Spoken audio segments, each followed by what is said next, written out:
դուք առավոտյան առաջարկներով եք հանդես եկել, տեսաուղերձ եք հղել, ապագայի եւ խաղաղության ձեր տեսլականի վերաբերյալ, որ պարագայում դա հնարավոր կլինի իրագործել եւ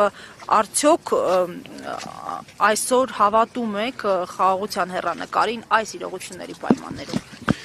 Մենք ներկայացրել էինք մեր քայլեր, որոնք տանում են դեպի ապահով խաղաղություն։ Նախ այսօր մեր բանակի տոնն է,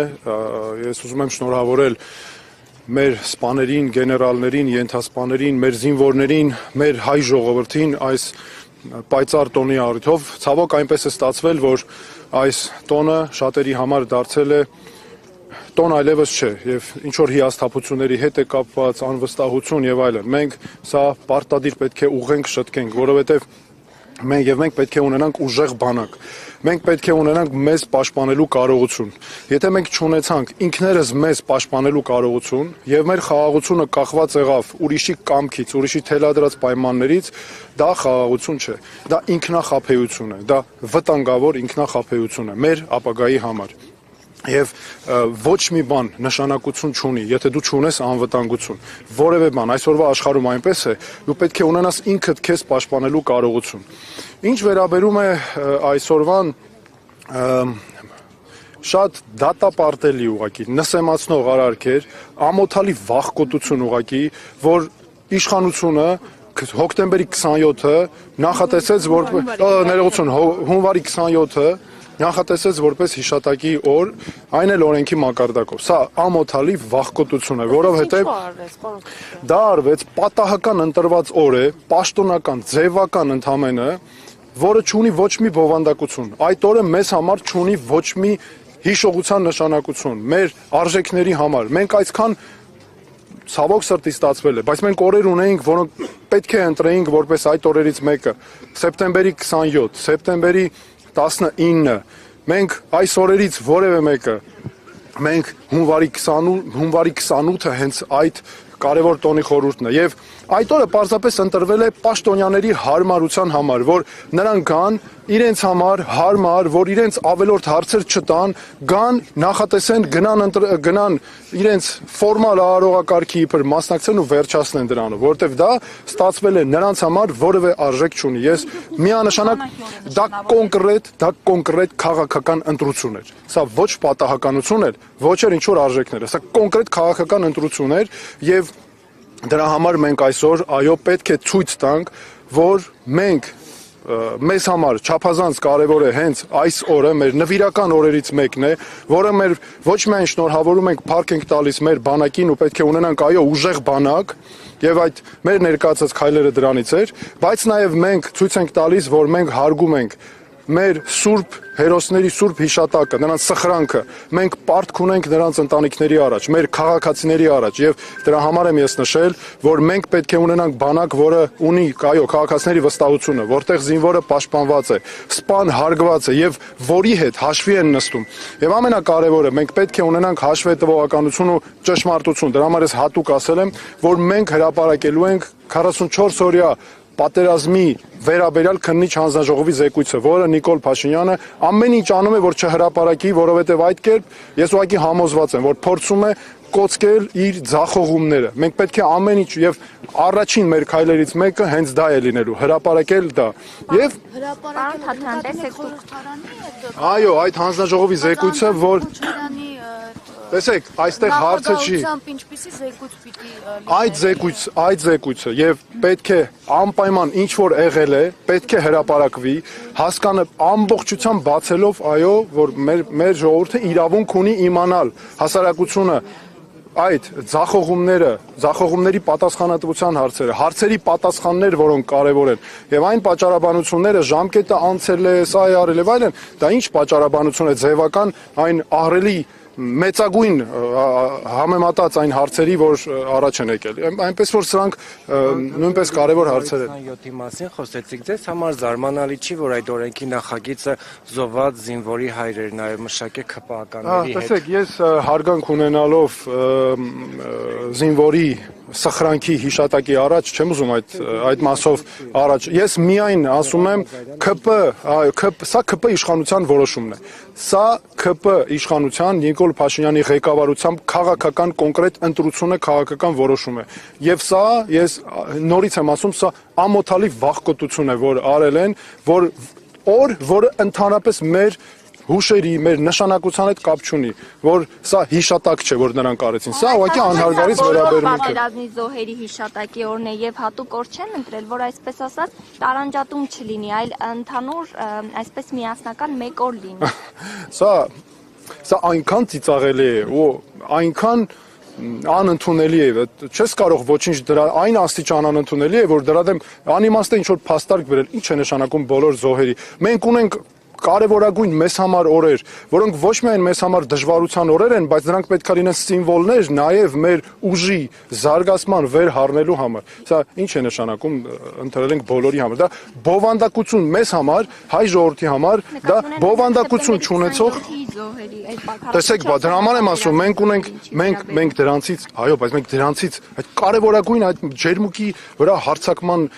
օրը ունենք սեպտեմբերի 12-ը, 13-ը, մենք ունենք սեպտեմբերի 19-ը, սեպտեմբերի 27-ը, հələ տեսեք, բայց այս օրերը բոլորը այս իշխանության օրոք են եղել, չէ՞։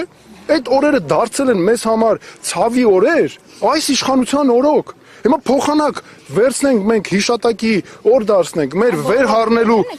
բոլորը չէ դրանցից մեկը դրանցից բոլոր օրերը կարող ենք այո յուրովի մենք արժևորել ժողովուրդ ջան ոչ թե բանակի ծննդյան նախօրյակ Նե մենք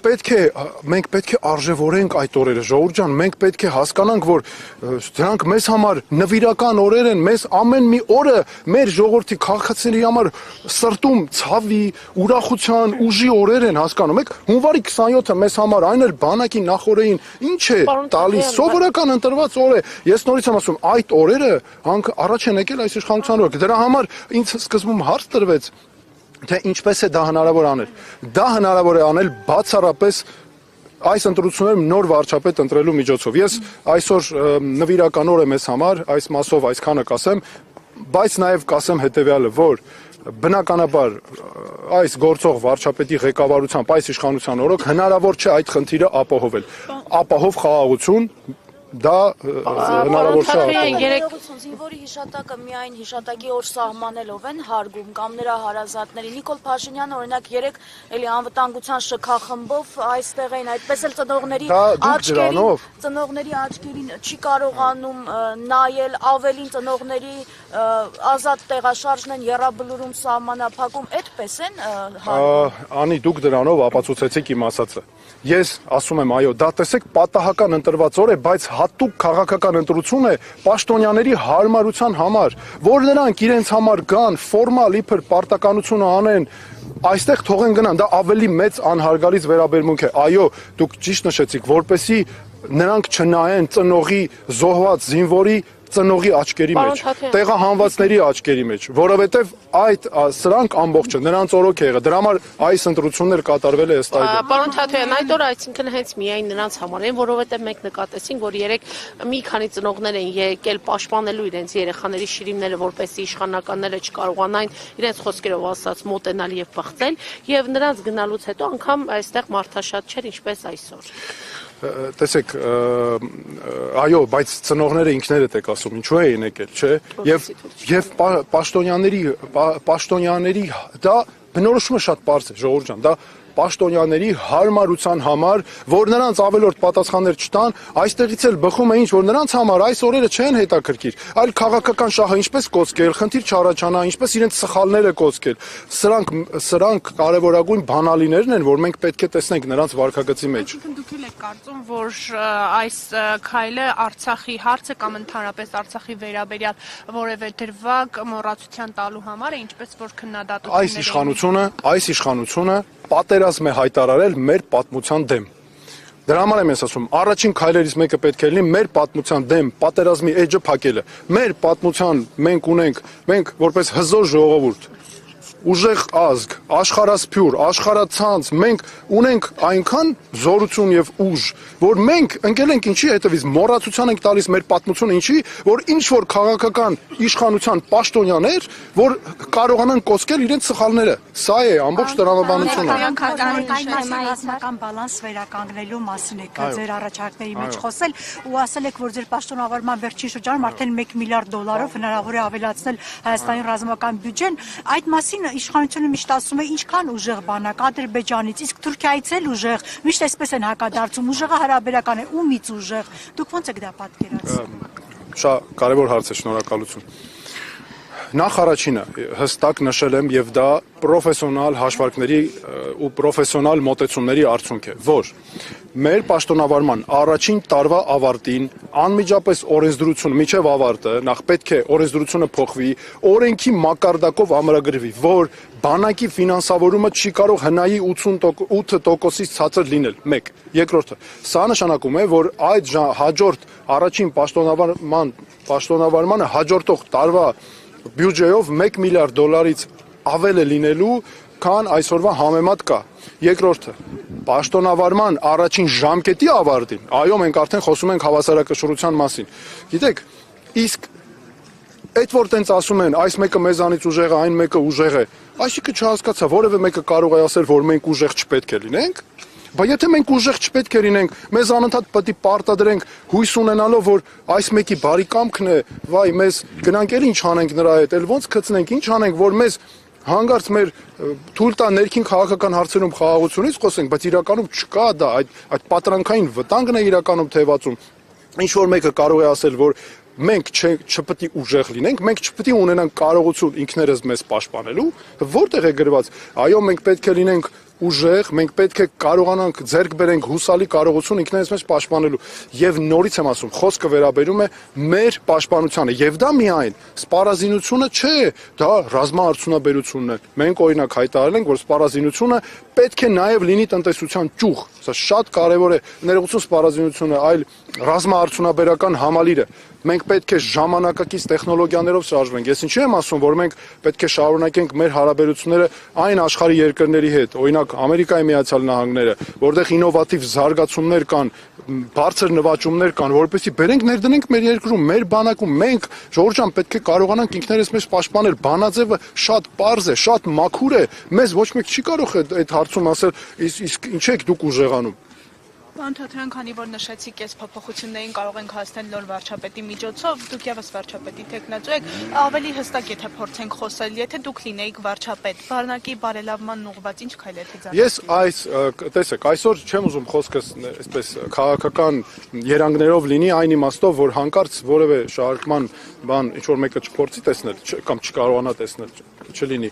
Ես հստակ ասում եմ, այն 4 քայլերը, որ մենք հրապարակել ենք, դրանք մեր բանակը ուժեղացնելու, մեր երկիրը, մեր խաղաղությունը ապահովելու ճանապարհն է, որը քիչ առաջ ուղղակի ամբողջը ներկայացրի։ Պարոն Թաթարյան, ինչ քննարկումներ կան մասնակցության ֆորմատի հետ կապված։ Ներեցեք, դրա մասին առիթներ կունենանք շատ խոսելու, այսօր ուղղակի ես կարծում եմ մենք պետք է մեր խոսքը, մեր գործը նվիրենք մեր բանակին, նաև հարգելով հարգանքի տուրք մատուցելով մեր հերոսների սուրբ հիշատակի ու սխրանքի առաջ մեր զոհվածների ծնողների նաև հարգանքը մատուցելով եւ նրանց մենք պարտք ունենք տալու այդ իսկ պատճառով այդ թեմաներով երևի հաջորդ մի ուրիշ